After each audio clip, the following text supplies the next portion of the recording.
I'm here with one of my favorite trainers, Casey Stutzman, and today Casey is going to teach us about upper body workout. Yes, so one of the most popular upper body workouts or exercises that people like to do is push-ups. I do push-ups, right? They're simple, they're easy, they can be done at home, they don't need any equipment. I don't know about easy. Oh, well, you know what I mean. You know what I mean. Like we know how to do them. They're not overly complex. Okay. And they're a great exercise because it's great for overall upper body strength, but great core stability as well because you kind of have that plank built in. But if you think about the position most people sit in throughout the course of the day, we're here. We learned about that when we did the abs. Exactly. We talked about that in the abs. We talked about how important posture is. So if I'm constantly doing pushing exercises and kind of getting tight through here, you can see that makes that even worse. Right. So I don't want to just focus on lots and lots and lots of pushing and push-ups for days and days and days and days.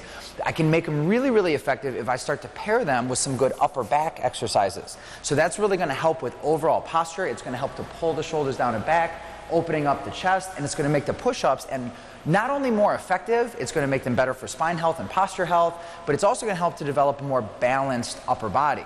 So we're going to go over just two exercises, or one exercise with a couple easy variations that you can partner and pair with your push-ups in order to make them super effective. All right. So we're going to do some different arm raises. We call this scapular retraction and depression, which is a super fancy way. I'll stick to arm raises. Which is a super fancy way of saying shoulders back and down. So setting the shoulders back and down and then working those upper back muscles. So we're actually going to be on the ground. All right. So again, these partner well with a push-up because right before your set of push-ups, you can start here, go through these, and then come right up in. So we're going to start down with the legs.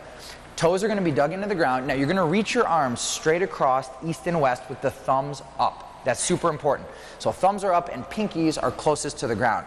Now your head is just going to be in line with your spine. So you're going to resist the urge to look forward and you're going to look at that beautiful blue mat right in front of you. Now from there, touch your pinkies straight down to the ground and then pinching the shoulder blades and drawing them into your back pockets, squeeze to lift the arms. And now set the arms down and then raise again and little squeeze. Now that squeeze at the top is super, super important. This is not a great exercise to do really, really fast, but one more slow, controlled, and with a good squeeze. Now you also notice that she's not taking her arms down. They're staying straight east and west. So a lot of common faults is the arms will start to creep down this way. We want to keep them straight across. You're probably feeling that a little bit already. I am. Yeah, there we go. Now if you want to make it a little bit harder, we can actually take the arms up a little bit. So like right now we're making a big letter T, we can change it to a Y. So if the arms come up a little bit, now try a couple reps there and keep them right there, and then you'll attach. Oh, okay. So they don't come back to the T. Same lift, and then just keep the head down just a little bit more. There you go. Now you're probably feeling it's a little harder to keep the arms straight. It's feeling a little bit more in the shoulder blades. Right. Now if we really want to make it tough, we can take the arms overhead. So you're making like a letter I.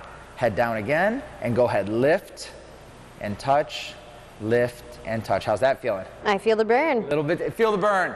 Feel the burn. Go ahead and relax. Now, would you pair all three of those? Would you do all of them together? It depends on the person.